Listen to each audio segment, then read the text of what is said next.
This special edition of 2020 continues from Amsterdam with Chris Cuomo.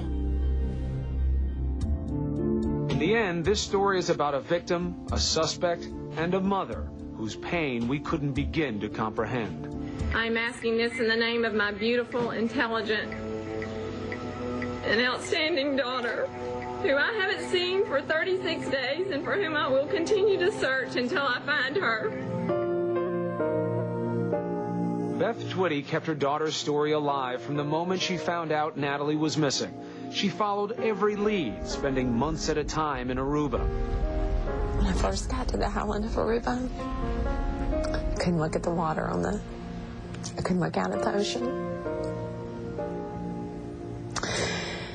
And I didn't know why. But I couldn't look at the water. I couldn't look out. This week, she rushed to the Netherlands. I'm very happy that you are here. I received the call from Peter de Vries. He just said that I have a major break in Natalie's case. I have a lot to tell you. I want you to come to the Netherlands and meet with me. And Chris, I just said, what day do you want me there? This is the first time Beth Twitty is seeing the secretly recorded tapes. She hears the man she has suspected for so long describing the last moments of her daughter's life. What was it like for you to see him start talking about this as if it were what he'd had for breakfast?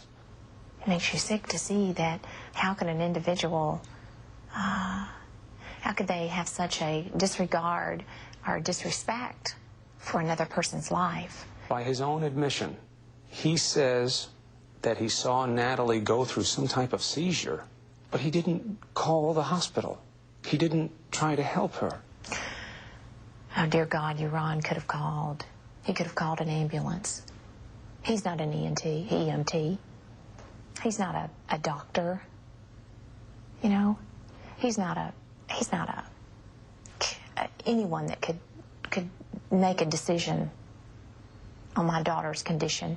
Goedenavond, Joran. Goedenavond. 2 days before the program aired in Holland, prior to anyone seeing the show, Joran called into a local TV show to deny his own taped revelations. I was in the middle of interviewing de Vries at that moment. We all stopped to listen. Van der Sloot claimed that everything he told Patrick was a lie, meant to impress his new friend.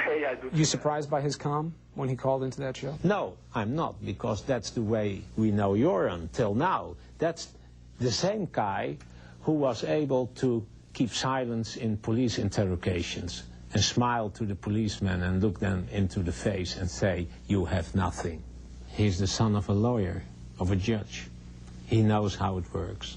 He says on the television show, why would someone say nothing for 2.5 years and then all of a sudden say something like that? Why would someone do that? Why not? Because there are examples enough from criminals who kept silence for years, and after that, suddenly, they tell somebody what happened. That's not strange. Yeah, I'm giving him advice. Shut up. That's Van der Sloot's U.S. attorney, Joe Tacopina's first bit of advice for his client. He says Van der Sloot's story is just that, a story meant to build himself up in the eyes of his new friend. He was trying to impress this guy who he believed was a gangster who was really sort of taking care of Joran financially and other things.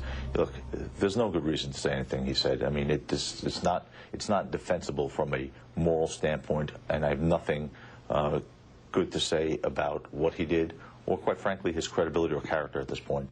Even this attorney admits he was furious when he saw the way Joran spoke about his friends, the world in general, and especially about Natalie. I was angry. I mean, I was angry. You know, just absolutely no excuse for that. I'm not going to defend that.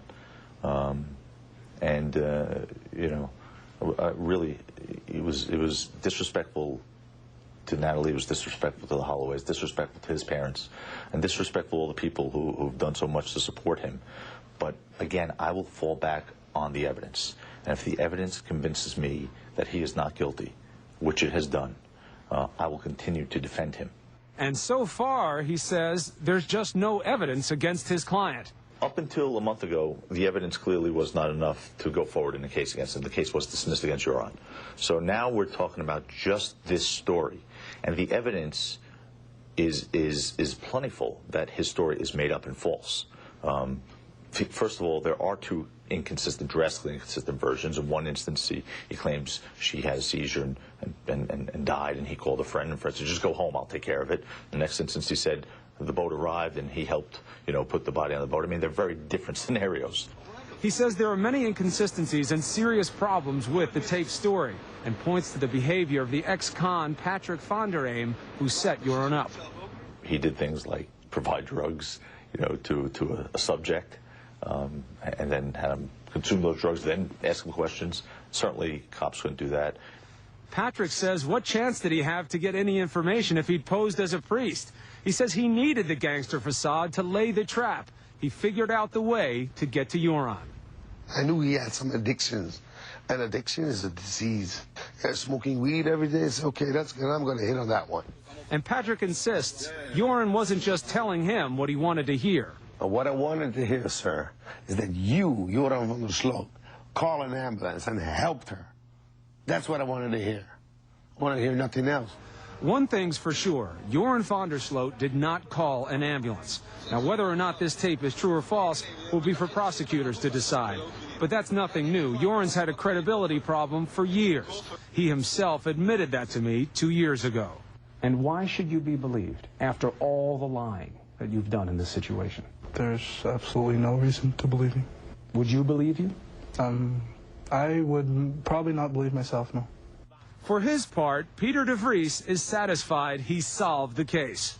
What would you say to Joran now? Well, what I would say to him is, Joran, you know that I know that you are guilty. Many of his countrymen agree. He did it. Yeah, he lies. He lies about everything he said. I think he's guilty as hell. And Natalie's mother is positive she's finally heard the truth. God sent Patrick, and he's just an angel. Chris, it's over. I mean, it's the end. This is the end for me. It's what I have prayed for 2.5 years. I've just prayed for an answer, and that's all I've ever wanted. Beth Twitty says for her, it's never been about justice, that she's not clinging to the next move of the prosecution. She says one way or another, Joran van der Sloot will be punished. The world will be Joran's judge and jury, and he will have to live with himself. And if he has to live his existence in this world, walking among people, then that's punishment for him, Chris. He will be in his living hell. Very painful for Beth Twitty and very ominous for van der Sloot. Obviously, you have to wonder if there's some very dark reason he didn't call for help. And that may be why he's so afraid of the body ever being found. Now, when we come back, we'll take a look at how van der Sloot has changed his story over time.